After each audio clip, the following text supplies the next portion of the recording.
Hi everybody, this is Shamik here. Are you guys able to hear me? Yes, we are able to hear you clearly. Awesome, awesome. Thank you for organizing this. Yeah, so I think we'll just wait for a minute or so to see if anybody else joins in, right? Yeah, sure.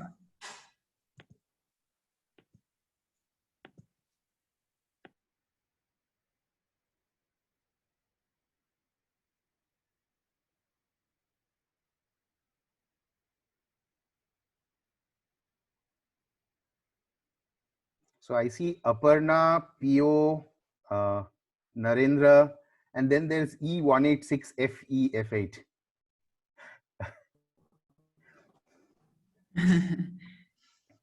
That's a very interesting name.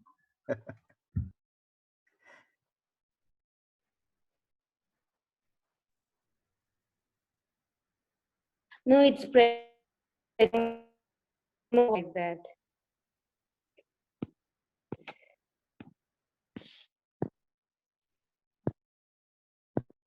Okay, cool. We'll get started, right? So thank you everybody for taking time off on a weekday, right?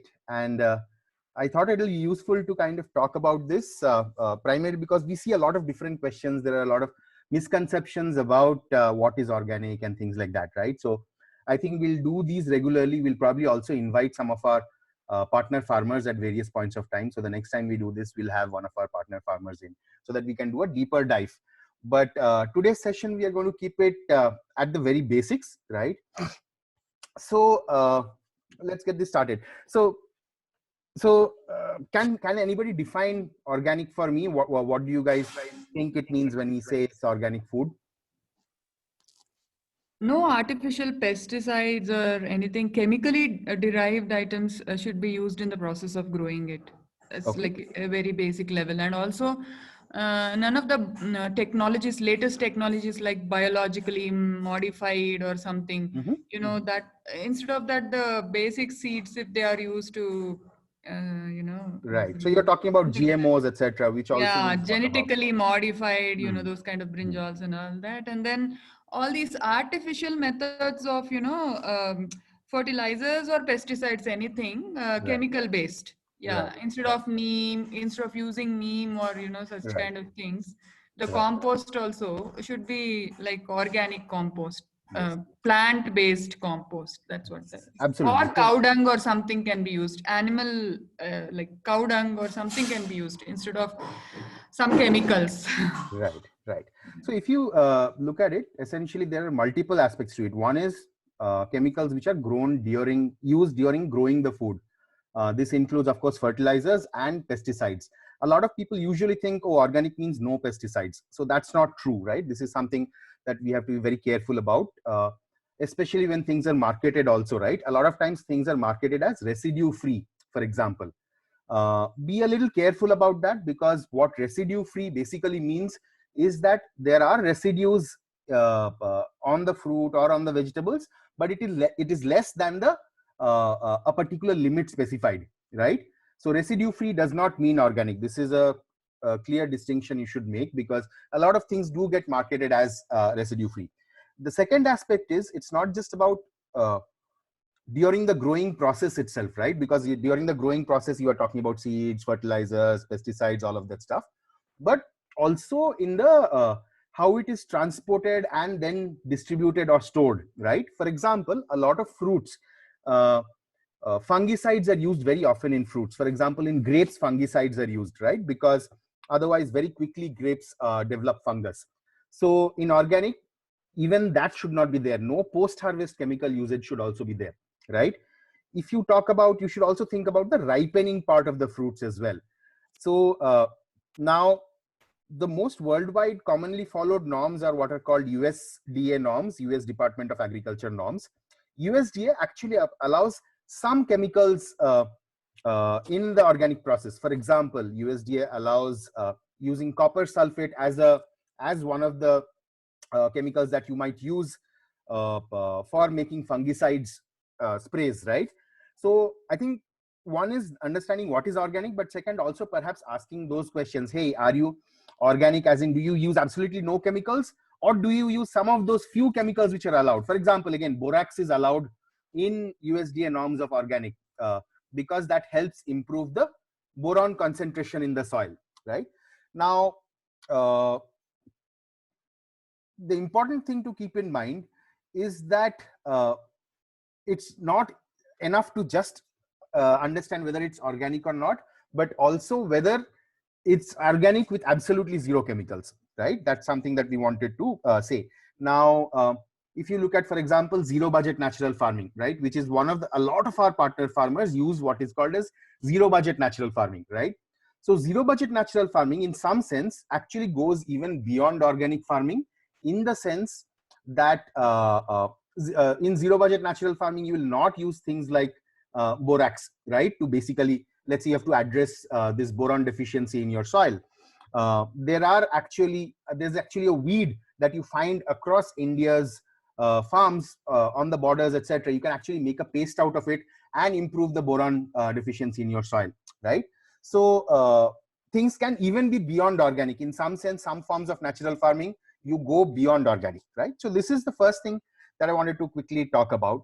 Now, the second aspect that a lot of people, I think there are also confusions about is, so if you go to, let's say, if you go to Big Basket, for example, right, you will see things which are marked as organically grown, right? So what does organically grown mean, and why is it not being called organic, right? Is there a difference between organic and organically grown? So I think about a year or so back, the Indian government came up with a rule saying that you cannot call anything as organic unless there is also a valid certificate, right? And when we say a valid certificate, it means that the certificate should not have expired, for example, because these certificates are issued every year, right? So ideally and legally, nothing should be called as organic as such unless there is a valid certificate also, right? This is very often misused in general, because a lot of people use the word organic, and I mean, it's actually arguable whether a government can take the rights of using a particular word, but legally speaking, people should use the word organic on a product only if it also has a certificate. So it should not have used chemicals, but it should also have that certificate which is issued. Right now, certificates are issued by two different types of people, right? So there are certificates which are issued by third-party agencies. There are many of these agencies like Aditi, etc., which are there, right? Certificates are also issued under NPOP by something called a peer guarantee scheme. Okay, so there's something called PGS. So in a lot of times you will see things are mentioned as this is certified under PGS. What does that mean? That actually means that a group of farmers gets together, right? And then each of them inspects the other farms, okay? And then they report back to a regional authority. And that's basically, so it's a participatory guarantee scheme where essentially each farmer is guaranteeing the other farmers in his group. So these are things to keep in mind, because we ourselves are not big believers in organic certification as such, because it's just something which there are too many loopholes in it, right? And we'll talk about few ways of how to identify whether things are organic or not. But let me just take a very quick step back. I'm going to share my screen. So let me know if you guys are able to see it. Just a second. Because let's get into the absolute basics, okay?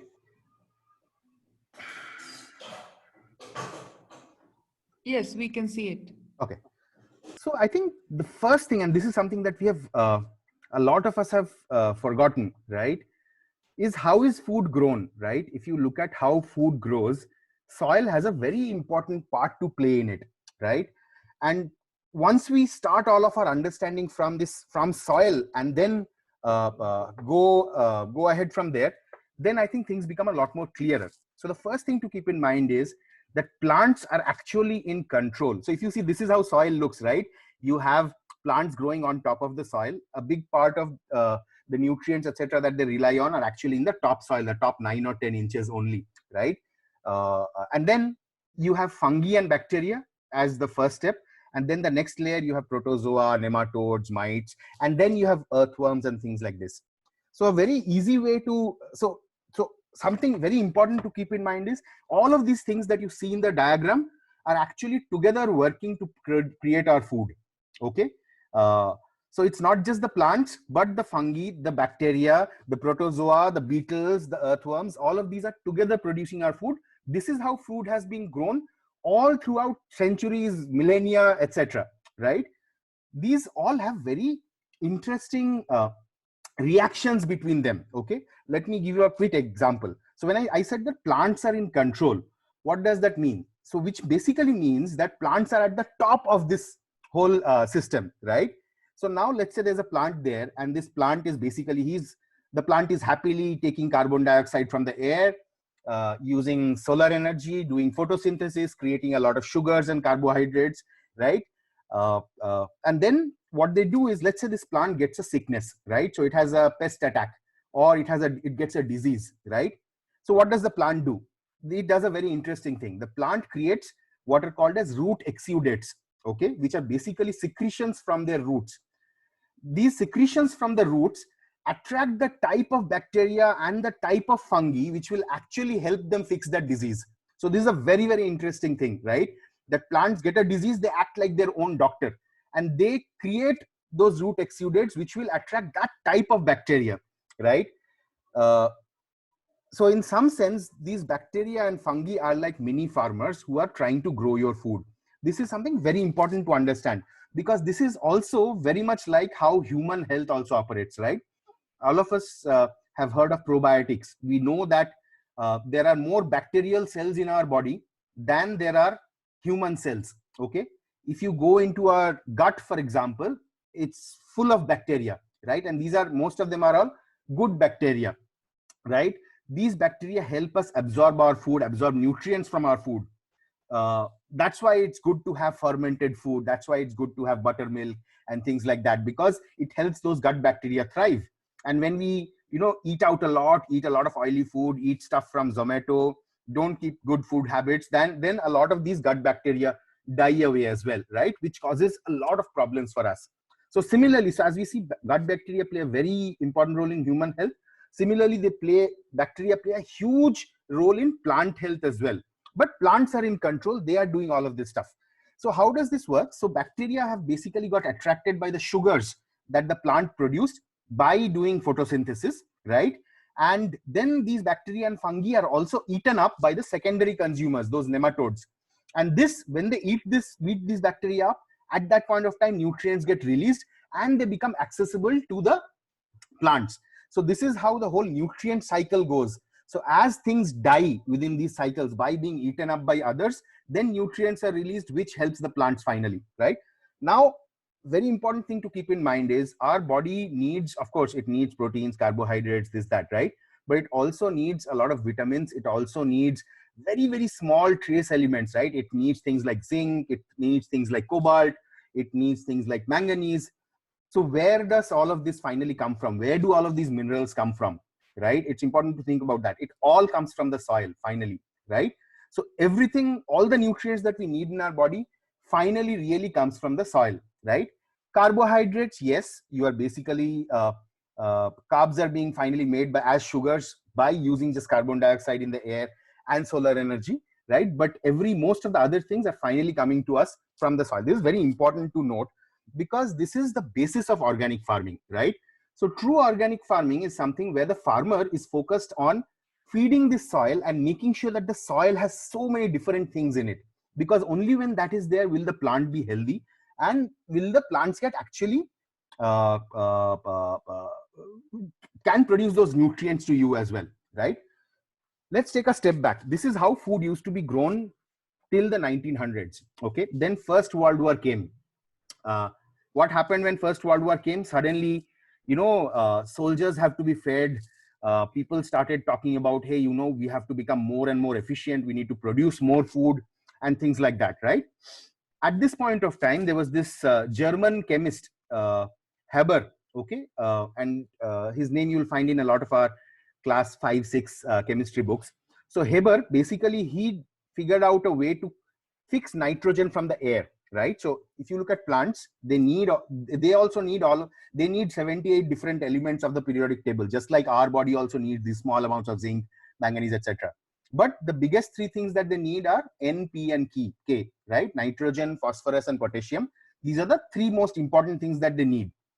where does phosphorus and potassium come from? A lot of that comes from the soil. Some of it, if you're doing commercial farming, you basically add things like rock phosphate, etc., which you have to mine. But the biggest thing that plants need is nitrogen. So before chemical farming, the source of nitrogen was actually the air, right? Because air is 78% nitrogen, right? So all of the nitrogen is in the air. That nitrogen would get fixed by bacteria living in the soil near root nodules, right? It also gets fixed during thunderstorm, for example. When there's thunderstorm, then there is a reaction which basically gets the air, the nitrogen in the air into nitrates into the soil, right? So these nitrates finally are actually components of amino acids, which are basically finally components of proteins that everybody needs. So without nitrogen, there will be no human life, no animal life, no plant life as well. But before chemical farming, all of this nitrogen used to be fixed in the soil by bacteria, right? They used to do a large part of this. Now, what happened was that basically till 1900s, nobody used chemical fertilizers at all. If they had to add nitrogen to the soil, they would use cow manure. They would use more effective than cow manure, which is, for example, chicken manure. They would use goat manure and all of that stuff. Now, First World War, this guy, Haber, he created a process. He was a German chemist. He actually used to work with Hitler and the Nazis. But he basically created a process where you can fix nitrogen into the air and make ammonia out of it, right? So nitrogen, hydrogen combine, make ammonia out of it. And that was the genesis of chemical fertilizers, right? That's how urea came about. So what happens when, let's say all of this is there, now somebody decides, okay, let me add nitrogen to the soil by using urea, right? So this is what happens. So let me see if we can, just a second.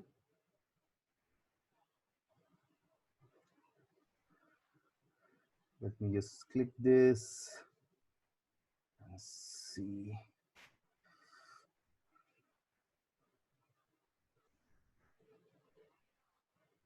Are you guys able to see my screen right now? I'm going to a video on Facebook. Your screen, yes, but not the We video. can see the URL. Yeah, only Okay. HTTPS. Yeah. That's it. Okay, got it. Okay. So this is basically a video where urea is being put on a bunch of earthworms, okay, a few specks of urea. See how the earthworms react, right? So really urea is getting dropped on the earthworms. Can you see how it reacts? It basically starts really it becomes very painful for them, and they start essentially leaving that soil, right? So what happens as soon as you, okay, I think you are probably not able to see it. Just a second. Just give me a minute. Yeah. We couldn't see. Yeah, now we can see the video. Yes. So this is a video where basically there were some earthworms on this, and then a little bit of urea got poured on it, okay? And now these earthworms are essentially, they start wriggling away completely as more and more urea gets sprayed on them, right? And urea is these small white granules, right? At that point of time, they basically start leaving the soil completely, right? It basically irritates their skin, right?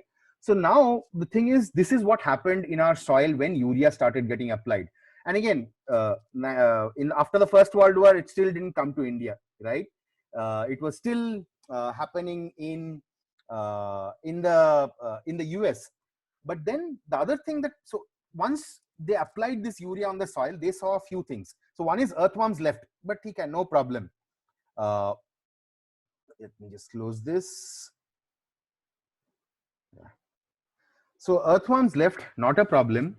What happened was that plants actually started to grow very fast because they were getting a lot of nitrogen getting released very quickly. So anytime chemicals are used, they release things very quickly. So once this got started getting released very quickly, you saw that plants were growing very, very fast. But along with the plants, weeds also started growing very fast, right? So this was the first thing that happened when we started using chemical fertilizers, which is that weeds started growing very fast as well. At that point of time, this was somewhere between First World War and Second World War. So this was a problem that people were struggling with. Like farmers initially got a very good result, productivity went up because of this nitrogenous fertilizers, and then but a lot of weeds started coming in, a lot of problems also started happening.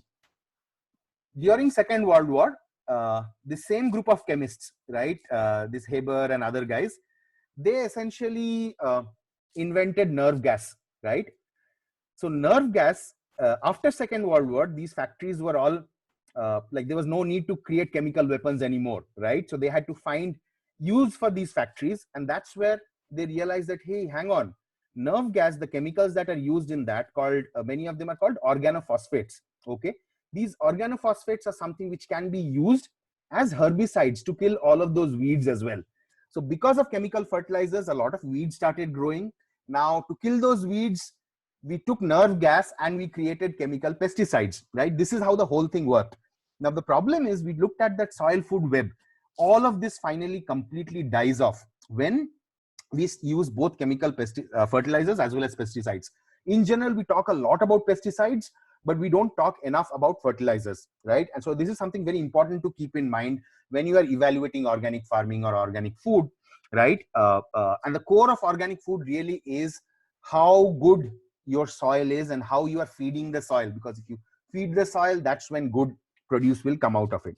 This is something to keep in mind. Okay, now having said that basis, let me take a few quick steps and answer those questions, right?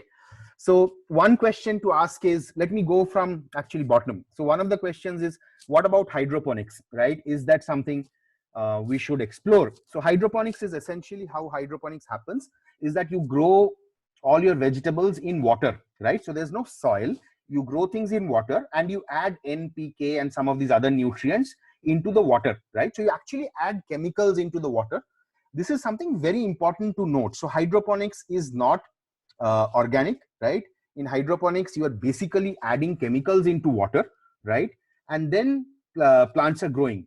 Key thing to ask ourselves is that, do we understand enough about nutrition to make sure that that water has all of this complex trace elements, nutrients, all of that in place?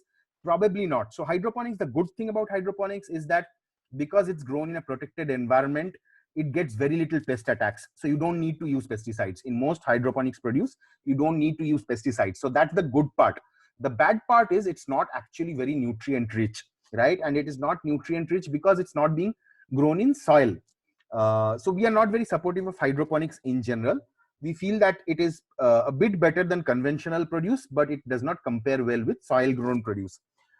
There is a variation of hydroponics, which is aquaponics. So aquaponics is different. In aquaponics, what happens is you actually have a natural cycle going where you have fish who are there in that water, right? So there is fish in that water, those fish excrete, and that produces microbes, feed on that fish excreta and releases nutrients for the plant. So it's actually a natural system in case of aquaponics, right? But not in case of hydroponics. Also, between aquaponics and soil grown, I think it is always better to go for soil grown, simply because that's how nature always grew food, right? This is something to keep in mind. Second angle that let's talk about is this GMO and non-GMO bit, right? So, and I'll take maybe 10 more minutes to talk about these, and then we'll open it up for an interactive session. We'll answer a lot of questions and stuff. GMO and non-GMO, don't worry too much about it if you are buying vegetables, right? If you're buying vegetables and fruits, because in India, BT cotton was the first GMO experiment, genetically modified organism. And then you have, then BT brinjal was kind of, people really tried to get in BT brinjal into place, but then there was a lot of protests and stuff. So it has not happened. So there is very little GMO seeds or GMO crops in the market right now, number one. Number two, even in the US, if you see, GMO has affected primarily things like corn, soybean, etc., where it is all GMO, okay? All of these row crops, not vegetable crops. In vegetable crops, the prevalence of GMO is much less, even in the US. In India, I don't think we need to worry about GMO and non-GMO at this point of time, okay? That's something to keep in mind. Second is, what is GMO? So again, we have to go back to that same story that we started off with about the World War I and how herbicides are sprayed. So the way it happens is, in chemical farming, you treat the soil as it's dead material. There is nothing. It is completely dead. The plants need nutrition. You have to put in nutrition as fertilizers, and then the plants will get diseases, and you have to put pesticides, etc., and other sort of chemicals to get rid of the diseases. That's the model, which is completely different from what I mentioned in organic farming, where the plants are in control and they are their own doctors, right? So the approach is completely different. Now, in case of so people, they came up with all of these herbicides and weedicides, right? So one of the herbicides was something called glyphosate, and this is something which you find a lot of its usage in US, but even in India, you see a lot of farmers have started using glyphosate now. Okay, so the way glyphosate actually works is that basically, on one hand, it goes ahead and kills all of the weeds. Okay, so it basically kills all of the life in the soil. It leaves your main crop standing. How does that happen? It leaves your main crop standing if you use genetically modified seeds, because those genetically modified seeds have built-in resistance to that particular chemical, right? So you basically create a crop which does not get impacted or killed by glyphosate, and then you use glyphosate to kill everything else, right? This is one of the ways GMOs are used. So GMOs, don't see it as separate from, it's just about seeds. It's the whole thing. This genetically modified seed works well with this particular chemical and things like that. Also, in case of GMO, what happens a lot of times is that the genetic material which is put into making that seed, modified seed, is not plant material.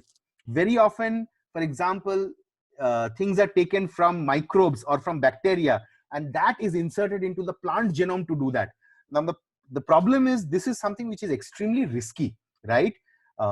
Because you don't know how those genes will finally express themselves down the line, after that plant has reproduced, if at all, right? So I think GMO is something which is very tricky. In actual parlance, what can you do to avoid GMO food, and where is the most risk of GMO food? The most risk of GMO food is actually in any sort of imported stuff, right?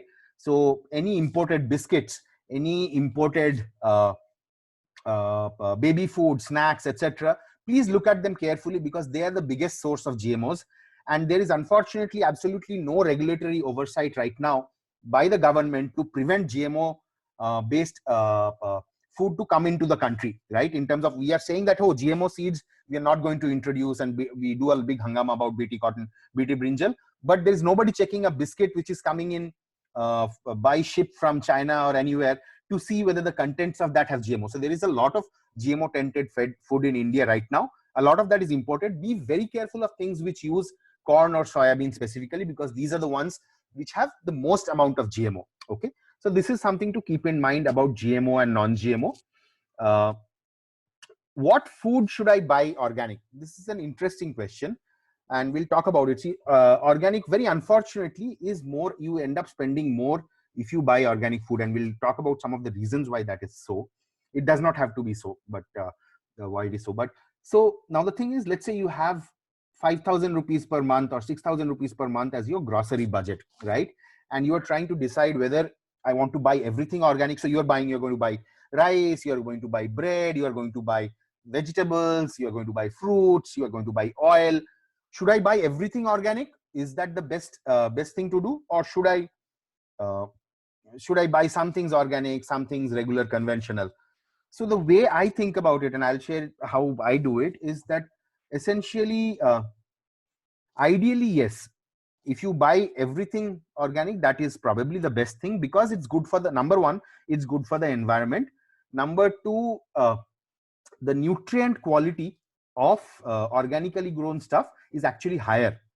In the sense, let me take an example of oranges, right? You can look up a research report online, which basically shows that oranges nowadays, to get the same amount of vitamins and minerals in your body compared to 40 years back, if you had one orange, you need to eat 8 oranges now, right? If you're buying chemically grown produce, you need to buy 8 oranges to get the same amount of nutrition, right? So it's not just about pesticides, but it's also about nutrition. But let's for a moment focus more on the pesticides angle of it, because that's the bigger problem in general.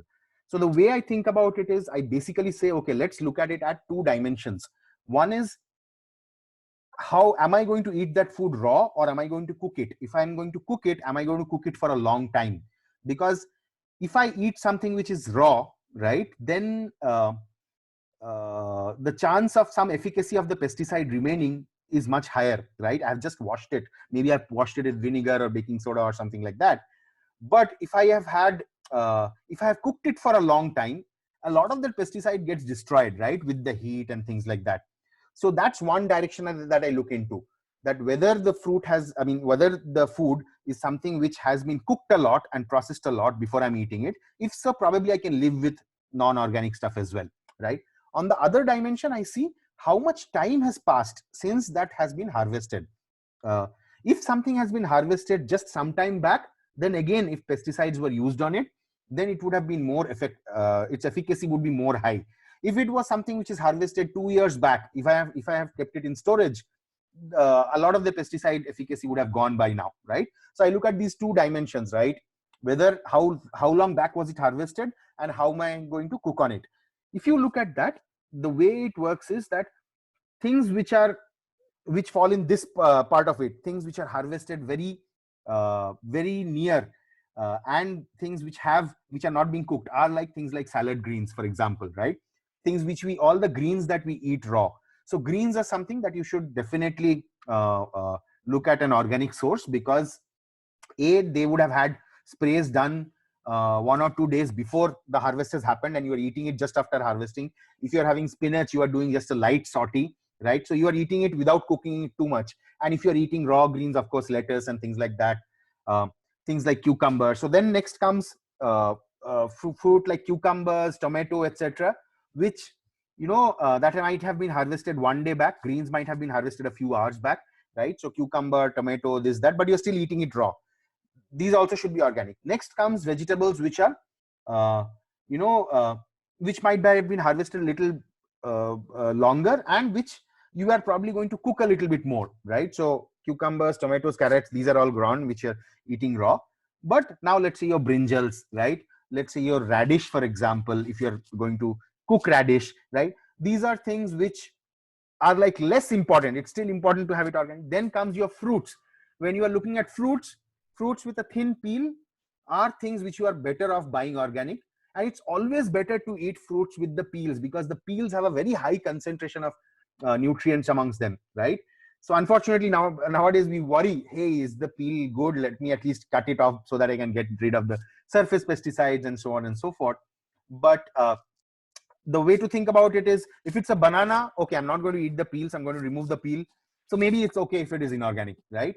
If it's an apple, I think it should be organic because I'm going to eat that with the peel itself, right? So that's something. If you're looking at things like rice, or you're looking at things like, oil and stuff like that, again, ideally everything organic, but a rice might have been kept for 2 years, right? So the effect of pesticide residues on rice, etc., is going to be very low, right? So you don't have to worry too much about that, right? Rice, wheat, all of these things. So essentially, stuff that you eat raw, stuff which is very supposed to be eaten very fresh, those are the things you should be most concerned about, and those are the things you should first switch into organic before switching everything else into organic as well. So now let's talk about why is organic expensive, right? This is, I'm sure this is a question that a lot of people are very interested in, right? So here's the thing, organic shouldn't actually have been expensive if we never had this whole green revolution and the switch to chemical farming. Right now, the reason organic is expensive is because of a few things. First of all, in organic, you need more labor, okay? So in the growing process, how does a typical conventional farmer grow? A typical conventional farmer says, I have 5 acres of land. I'm going to plant palak. I'm going to put in a bunch of urea into it so that the palak grows up within like 2.5 weeks or 3 weeks instead of 4 weeks or 4.5 weeks, right? And I'm going to put some weedicides so that I don't have to remove any weeds. All the weeds will get automatically killed. And after 3 weeks, I'm going to hire 6 or 7 laborers, pay them 400 rupees or 300 rupees for that day, harvest everything and send it off to the mandi, right? This is how conventional farming. Yeah, good question. I'll come to that, Hemangi. Yeah. So this is how conventional farming actually works, right? So here the cost of labor is much lower in conventional farming. How does it happen in case of an organic farmer? First of all, an organic farmer cannot grow one single crop. because if he grows one single crop, that's not how nature intended crops to be grown, right? So nature intended many different crops to be there at the same time, because if you, as an organic farmer, if you just grow one crop, your entire field will might get destroyed if a pest comes, right? So you have to grow multiple crops together. So you are basically harvesting every day, sowing every day, and you are doing a lot, spending a lot of time removing weeds, because you are removing weeds by hand, or you are putting in mulch on top of it. Basically you cannot use a cheap weedicide to kill the weeds. But this is actually very good for our health, because those weedicides, as I showed in that first slide, that whole soil food web, right? That is the source of our nutrition. Once you put weedicide, that slide basically looks blank. There are crops there, that's it. That whole soil life is dead, right? So weeding is a very labor intensive activity. So one reason organic farming, organic crops are costlier, one reason is that it is more labor intensive. Okay. Second reason is that the scale is much smaller. Okay. And organic crops are not sold via the mandi system. So all said and done, the mandi system, although it's kind of unfriendly to farmers and all of that, but the mandi system has been responsible for keeping food prices down for us as consumers. So we should realize that, right? It's actually an efficient system where, you know, it's matching us with a farmer who's growing something somewhere and it's coming to us. We don't have to worry about it, right? All of this is being done by all of these intermediaries. So it's a super efficient system. Now, organic farmers don't sell in the mandi, right? So they have to sell via people like Farmazon, or they have to find their own customers. They have to go to organic stores and stuff like that. Now, the demand for organic in Indian cities is very small right now. It's growing very fast, but it's very small, right? Which means that a farmer, if he has, and I'll tell you how small it is. Let's say it's a farmer who has 2 acres of land, and in 2 acres of land, he has planted spinach, right? The entire, and he's harvesting all of that spinach in one day. The entire organic demand of Bangalore will not be able to buy that produce from that farmer, okay, of just 2 acres of spinach in one day. That's how small the market is, right? So how does a small market lead to higher prices in organic? It's very simple. What happens is that now these farmers are all scattered, right? There are some farmers in Kanakpura Road, some farmers near Banerghata, some farmers near Nelamangla, some farmers near Devanahalli, all of this, who are doing organic farming, right? Now they have to send produce into the city to our warehouses or to whoever else. Let's say they are selling to Big Basket Organic, right? The problem that comes is that the transport cost is way too high, right? For example, if you hire a truck and you have to send the truck, let's say a Tata Ace, right? You will end up spending 4,000 rupees to and fro for just sending it from, let's say, 60-70 kilometers away and then back, right? Now, this 4,000 rupees, this transport cost, how much per kg it adds to, depends a lot on how much you are going to transport. So if you're going to transport 2 tons of produce and you filled up that entire truck with produce, right, then it was only going to cost you 2 rupees per kg. But if you are going to put in, if you're going to transport 50 kg of produce in that truck, because you have demand only for 50 kg, right? Or because there are only a very small amount of farmers who are growing it in that area, growing organically in that area, then 50 kgs is suddenly costing you 4,000 rupees to transport, which means it's 8 rupees per kg. So this is a big reason why organic is expensive, because the volumes are much smaller, right? So the transport cost is very, very high compared to conventional produce, where the demands are high. Farmers are growing one crop at one time. There is this mandi system. Because of all of that, the transport cost is much lower, right? So this is the second reason. Third reason is that government subsidizes inorganic farming, chemical farming. Government does not subsidize organic farming, right? For example, urea is subsidized by the government. Organic farming actually makes the soil carbon level much higher, so it's much more friendlier for water. It uses less water, especially if done in the proper way, because it includes the water absorption in the soil. Government does not, government actually gives farmers free water, right? So if you're giving free water, you are giving subsidized urea, you are basically telling farmers that chemical farming is a very easy way to move ahead, right? So government needs to incentivize organic farming either, or remove the subsidies from chemical farming altogether in order to get these prices down. So I think there are several such reasons why organic is costly right now. but it is going to reduce as multiple things happen, as government removes subsidies there, as the volume increases. If today 10 times more people buy organic, then the price will automatically go down by 30-40% purely because of transport costs. Now there's one question that Hemangi is asking, which I'm thinking that a lot of people are probably interested in, which is, how do I know whether something is organic or not, right? So the single most the single best way to do it is to visit the farm. There is no doubt about it. Now you might ask, how do I know, if I visit a farm, how do I know it is actually organic or not, right? Again, go back to that first slide that I talked to you about, the soil food web. So if you go to a inorganic farm, you will find that he is growing one crop in 5 acres. Number one, okay, he's not going to be doing multi-cropping. Number two, you will not find much insects, etc. in the farm, right? Number three, his soil is going to be very compacted and lifeless. Like if you put it up, you will see that, oh, it's this dry powder thing. There does not seem to be any organic matter into the soil, right? You don't see any worms there. You cannot find a single earthworm in these chemical farms, for example, right? So all of this you have to look out for. Are there bees, butterflies, earthworms? So I think if you visit a farm, that's a lot of people can actually make out whether it's an organic farm or not. If they just look at the soil, put their hands into the soil, see if it is smelling like real soil. Does it have that compost sort of a smell, or is it like this dry, completely brown, there is nothing in it sort of a thing, right? Are they growing? So I think that's the best way. Second is that you need to talk to farmers, because in our experience, what we have seen is that farmers are usually very honest about what they have used in their fields. Okay, it's intermediaries like us, right, who sometimes may not be honest, but farmers are usually very honest. For example, during this whole COVID situation, there were many farmers who were coming to communities and selling, right? So we contacted a lot of them to see whether we could help them get rid of their produce. Almost invariably, we would ask them, okay, what are you growing, this, that, and almost invariably, then we'll ask them, have you used any chemicals?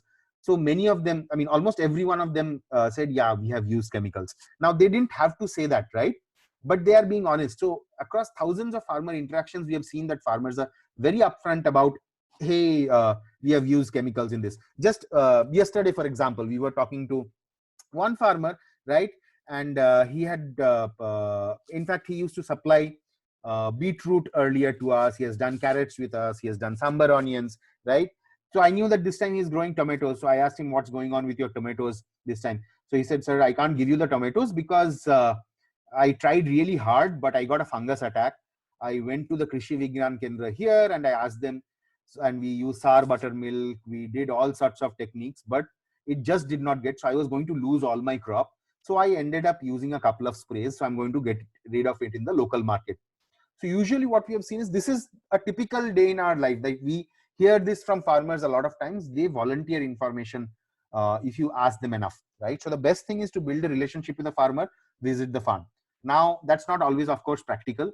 So then when you get the produce, how do you decide whether it is organic or not, right? So here the answer is actually kind of, it's tricky because there are no set rules. For example, one of the misconceptions in the market is people say that, hey, organic means it should be small in size. It should not be big in size.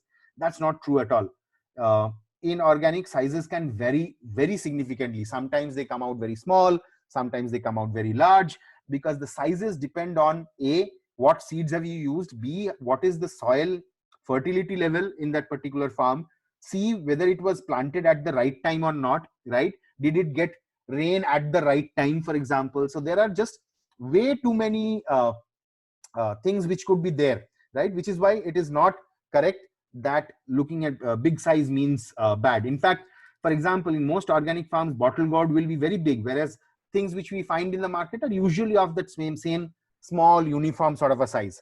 But organic produce is usually going to be very ununiform, like there will be different sizes and things like that, because of two reasons. One is, in nature things grow uniform, you don't grow uniformly. Second is also that when things go via the mandi system, then in the mandi a lot of grading gets done and things get separated out into, okay, these are all my small cucumbers, these are all my large cucumbers, and different prices are paid for that and they are sent to different places.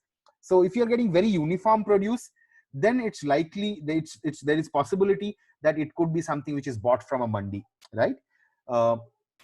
Third, so this is about size. Second is that if you are buying a lot of produce and multiple different times, if you are buying organic, definitely sometimes something will screw up, okay? In the sense, you will find some holes in some produce. You will find that fungus has developed very quickly on some produce. You will open up a ridge gourd and you will see that there is an insect there is some rot inside it, or you'll open up. This happens a lot more with organic produce than with inorganic or chemically grown produce, right? So I mean, if you are buying for a long time from a particular place and you're not seeing any problems, then you need to be a little careful that, hey, hang on, how is it so good every time and nothing is going wrong ever, right? So this is something to keep in mind if you're looking at organically grown produce. There are some instruments that coming up. For example, I have a handheld nitrate meter, right, which I can basically insert into a vegetables, and it gives me an overall range of the nitrate content in that. So this is something important to note, that basically when you use things like urea or chemical fertilizers, the nitrate content in the vegetables is much higher, right? And this is actually one way you can try it, but the meters that are available in the market are not always accurate. That's one problem. But testing the nitrate content of your vegetables is another way of kind of getting a sense of it. Otherwise, there is actually no test which tells you whether things are organic or not, right? We do randomized tests in labs for pesticide residues. But remember, just because I did not get a pesticide residue, everything said nil, nil, nil, does not mean it was organically grown, because I'm testing for pesticide residues. I'm not testing for whether chemical fertilizers were used for those, right? Because if you have used urea, it might be very difficult to actually detect that in a lab test. So I think sometimes you should find insects, sometimes you should find in your cauliflowers, sometimes you should find worms. It should be it can be a little non-uniform, right? These are ways you kind of figure out what is organic and what is not. Usually organic does end up tasting better very often, right? It has more pungent smells. It's usually tastier. So these sort of things you will kind of see, right? If you are talking about fruits, we had touched briefly about it in terms of ripening. So in organic norms, so carbide is something which is absolutely illegal, but is used widely in India, right? But the other thing is ethylene, right? So ethylene gas, you basically put fruits in an ethylene chamber to ripen them. This is not illegal, and in fact, it is actually allowed by organic standards also. We don't use that because it ends up not letting the actual taste of the fruit also develop, right? Which is why a lot of fruits that you buy from Farmisen, you will see that you would deliver it and it will not be in a ready to eat stage, and you'll have to wait for 3-4 days. It's very easy to, like, we could just have an ethylene chamber in our warehouse, and we could put the fruit inside it overnight and send it to you, and all your bananas will be ready to eat and everything will be ready to eat. But we believe that that's not the true organic, although it's actually allowed, right? So it's actually legal and it's allowed. But we believe that that's not the natural process which increases the nutrition profile to the maximum as you are eating it. So I think I'm going to open up to questions. Either you can write it in chat, or you can just unmute yourself and ask the questions. Let me see if I missed out on particular things. We talked about what is organic, how do I identify organic produce, why is organic expensive, what food should I buy organic, what is GMO, non-GMO, all of this stuff. I think so we covered most of it. So yeah, let's have some questions and interactions.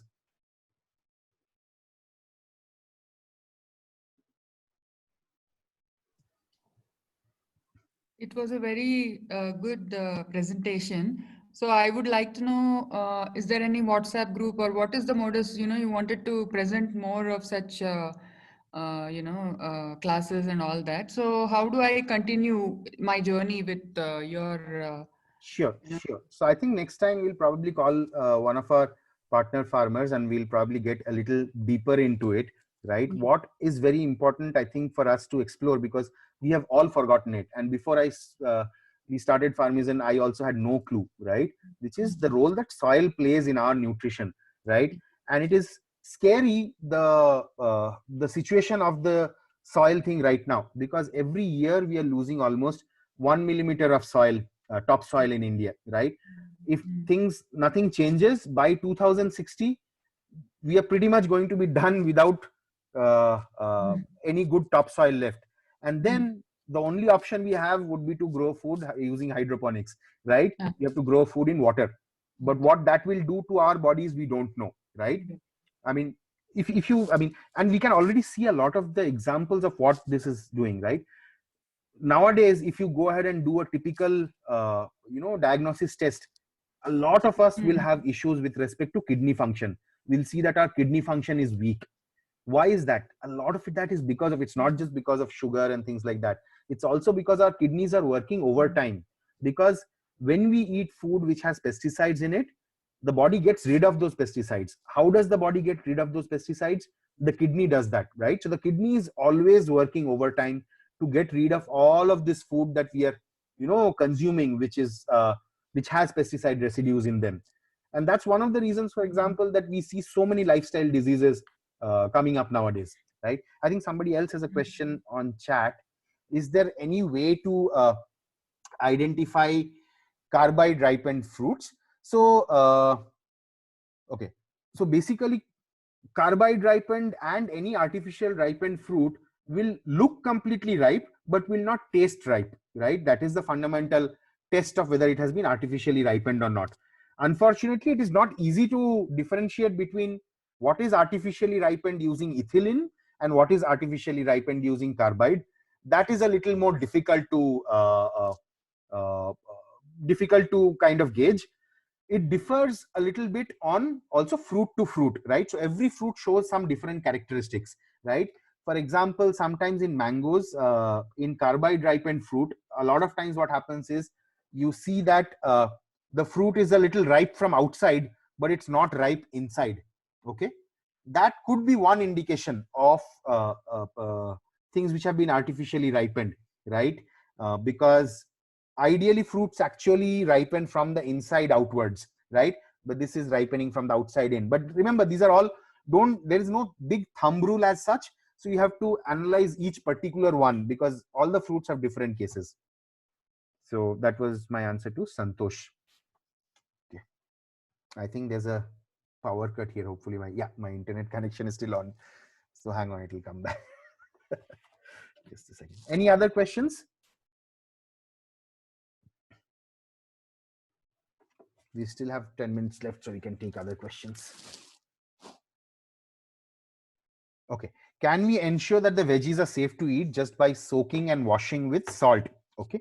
So that's the next question. Now, in terms of, so ideally what you should do is soak and wash with either vinegar or baking soda, right? These are better to get rid of pesticides, etc. These will get rid of surface pesticides, so it's definitely useful.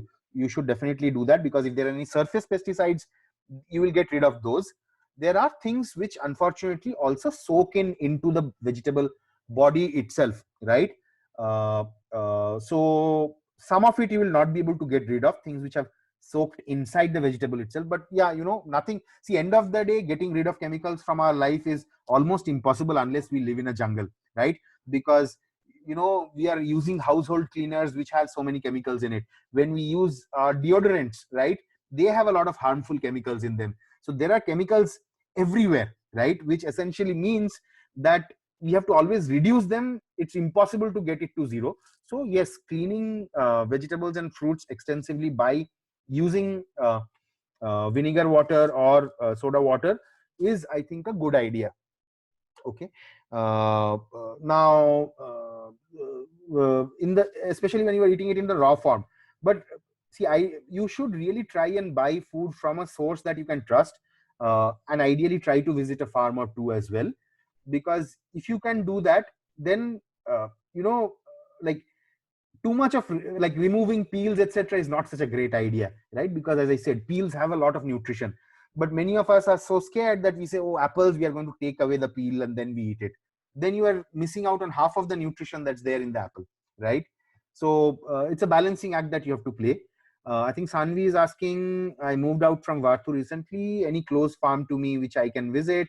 you can visit a farm in Hesarghatta called D Mandala Farm. They supply vegetables to us. They also sell their moringa powder. It's a beautiful farm. You can actually even go and stay there.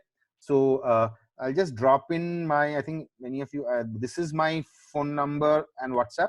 You can always get in touch with me if you need to schedule a visit to the farm, right? So that's the other thing. If you guys have Netflix, try to watch this thing called, there's a movie called Kiss the Ground. This will talk a lot about the soil part of it. And really, I mean, the way to, I mean, a lot of the answers are all related to soil health. So in my book, soil health equals to plant health equals to human health, right? So only if soil is healthy, will the plant also be healthy. And only if the plants are also healthy, will we also be healthy, right? So it's an equation like that. So when you are evaluating things like hydroponics, etc., you should ask yourself that question: where is soil here, right? And if soil is not there, is something, yeah, vinegar or baking soda. You can use vinegar or baking soda, Narendra, to create a solution in which to wash your vegetables. Again, coming back to it though, just washing will get rid of the pesticides. But what about the nutrient quality of that food, right? If you are eating palak, which is, you have washed it very thoroughly, but it has been grown using chemical farming, versus if you are eating palak, which has been grown organically in good soil, A, the nutrient quality, the nutrition profile of that palak, that organic palak, is going to be better. B, the inorganic palak, unfortunately, will have a lot of nitrates. Now, the way, as I said, nitrates is something that our body needs. It's a for making amino acids, which are fundamental building blocks of protein. So we need nitrates, but we don't need too much of nitrates, right? So a lot of inorganically grown greens, they have too much of nitrates in them, right? For example, before starting Farmizan, I used my nitrate, I had that nitrate tester, and I tested the nitrate content in the broccoli in the shop near my house, and I saw that it was very high, which basically meant that I shouldn't eat this much broccoli, I should eat only this much broccoli to be within my daily nitrate consumption limit. So it's important to kind of think beyond the pesticides angle, because pesticides is of course the most harmful thing, but also think about the nutrition quality of the food. And yeah, the very best way to do it is to actually grow your own food in your balcony, right? So one way to think about it is, I mentioned how to think about what's organic, right? So of course our balconies are not so large that you can grow all the food, but think about this part, right? Things which you are going to eat raw, things which you are going to cook very less, things which are harvested and eaten within a very small time.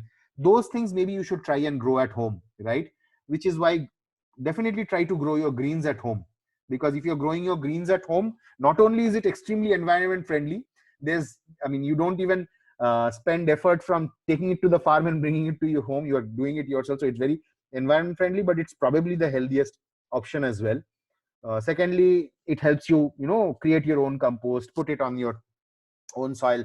So growing your own food is by far the best thing possible in terms of taking control of things, but it's not practical to replace everything. So try to replace things which are on this end of the spectrum: raw food, salad greens, maybe tomatoes, maybe cucumbers. Try to grow some of these things by yourself, perhaps.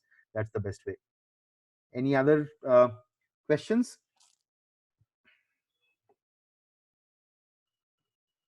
So I think, okay. If we buy produce from Farmizan, can we be assured that we are eating safe? Thank you. So almost all of us who work at Farmizan, we all buy our produce from Farmizan. We eat all the stuff that we want completely from Farmizan. So we trust it for our own consumption. Is it 100% foolproof? No, right? Because there is always a theoretical possibility that, okay, some farmer hasn't given us the full truth, and we went for an investigation or inspection and we couldn't find it. So there is always a theoretical possibility that's there. But as a company, we are doing everything to make sure that it's a food that we ourselves can trust for eating, right? So we would right from randomized residue test to going to the farms ourselves and so on and so forth. Okay, how much time will it take to convert soil with chemicals to organic, right? So in order to get organic certification, it requires 3 years, but for the chemicals to really disappear, it would take about a year, right, for the residues to disappear. Typically what happens is that you need to put in a lot of organic material into the soil, because it's not just about reducing chemicals, but also about bringing life back into the soil. Because unless you bring, basically when you take a chemical farm and you want to convert it to organic, that farm, the soil is dead. That farm, whatever plant you grow, you need to feed it external. It's like a patient on a bed. You have to give it saline for it to grow. So now if that farm has to get into organic farming, then one is certification norms. Second is how will you grow it organically? If your soil organic carbon percentage is low, you will not be able to do it. For example, when we do tests at farms, and we also sometimes we get soil test reports, right? For a good organic farm, the soil organic carbon percentage should be at least 3%. If the soil organic carbon percentage is 3%, then the plants are super healthy and super strong. That's when insects, even if they come, the plants are strong enough to fend them off, to attract the right microbes, bacteria, etc. But most farms that we test, chemical farms, the soil carbon percentage is like 0.3%, 0.4%. So if any of you own a farm, please do a soil test, right? And your first goal has to be to get your organic carbon percentage of the soil to 3% and more. Because as soon as you do that, actually then, because your yield also starts increasing. If your yield starts increasing, the prices will also go down. So another reason which I forgot to mention is why organic prices are high, is that a lot of organic farming that is happening in India right now are happening in farms with 1.5% carbon, 1% carbon, etc. So they see a lot of loss of crops, like 40% of the crops will get destroyed by pests, and so on and so forth. As these organic farmers keep on doing organic farming and the soil organic carbon percentage increases, their wastage will also reduce and prices will come down. So more consumers need to buy organic, more farmers need to do organic for a longer time, so that the soil quality improves, and then I'm pretty sure we can get organic down to inorganic prices as well. Any other questions? And in fact, let me show you, I don't know if you guys can see this. So this is one book. If you see, a lot of people ask this question, everybody was, if they were growing all organically, will we have enough food for the world? Will we be able to feed everybody, because the yield is low and things like that, right? So if you see, there's this institute called Rodale Institute, right? So this Rodale Institute, they actually have been running a test for almost 30 years, comparing conventional farming and regular farming. And if you see, organic yield, once your soil carbon percentage comes back and your soil is really, really healthy, organic yield can actually beat inorganic yields. So ideally, organic should actually be cheaper than inorganic, provided all of these factors come into place, right? Which is that economies of scale are there in transportation, your soil health is now so healthy that your yield is actually high. So it's possible. Will Nilgiri harm the soil? Nilgiri basically refers to eucalyptus trees. So yes, so a lot of farmers plant of Nilgiri, and I know personally many farmers who basically they gave up farming because they had run out of water. So they just planted eucalyptus because it would give them money for their daughter's wedding, right? So okay, I'm going to plant eucalyptus now, and then no maintenance, nothing. So the problem is eucalyptus keeps on leaching the water table significantly, right? So it essentially destroys the soil completely, number one. Number two is, any sort of monoculture is actually harmful for the soil. So when you are putting in just Nilgiris there, right, in addition to the destruction of the water table, because it takes so much of water, and it's not endemic to India, right? It's something that we have got from Australia, I think, to India. So anyway, so the roots go really deep and they just suck out all of the water, reducing the water table. But also another important thing is that it's a monoculture. You only have eucalyptus trees there. In organic farming, in life, biodiversity is always good. Anything which is diverse, that system can, that system is a well-balanced system. Any monoculture is bad. Monocultures are artificial, not how nature intended to be. So whenever you need to make monocultures, you need to do things. For example, even tea plantations, we love it when we go to on a hill station. We love seeing tea plantations, coffee plantations, etc.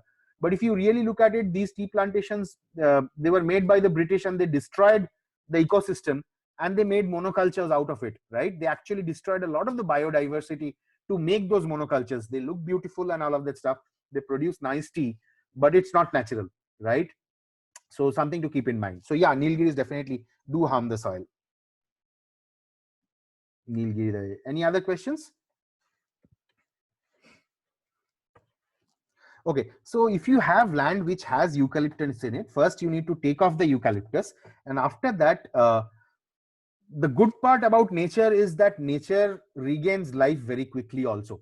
So you would not have used any chemicals. So I think actually within 1 year you can take off that eucalyptus, and within 1 year you can get the farm to be really productive and really nice. What you need to do is the following: you need to focus on adding organic matter to the soil. So remove the Nilgiris, the eucalyptus. After that, add a lot of biomaterial into the soil. Ideally, do something like plant a lot of Sesbania, right? Sesbania trees. They grow very fast, and then every 2-3 months or so, chop down many Sesbania branches and leaves and keep them covering the soil, right? So keep doing that. Add Jivamruta, which is basically a bacterial concoction that you make out of cow dung, cow urine, besan, all of these things, and we'll talk in detail about it in a later session. But you add Jivamruta to it so that microbes start coming back into the soil and they start decomposing all of that biomaterial that you have laid into the soil.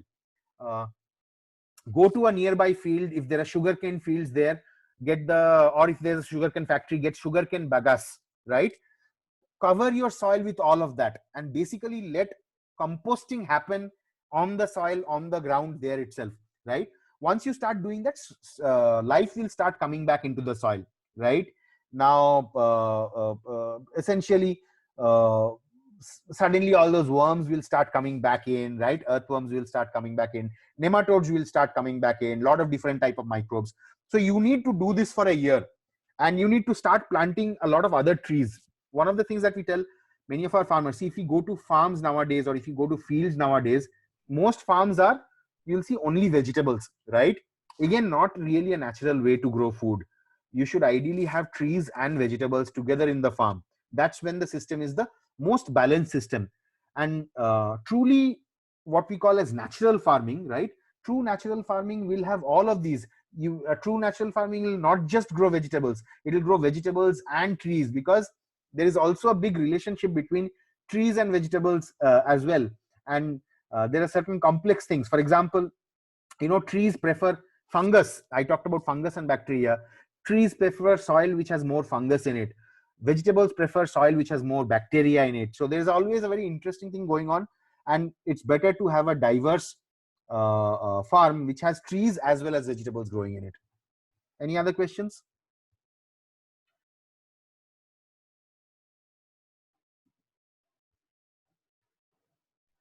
Okay, so I think we wanted to finish this at 7, so we have just gone.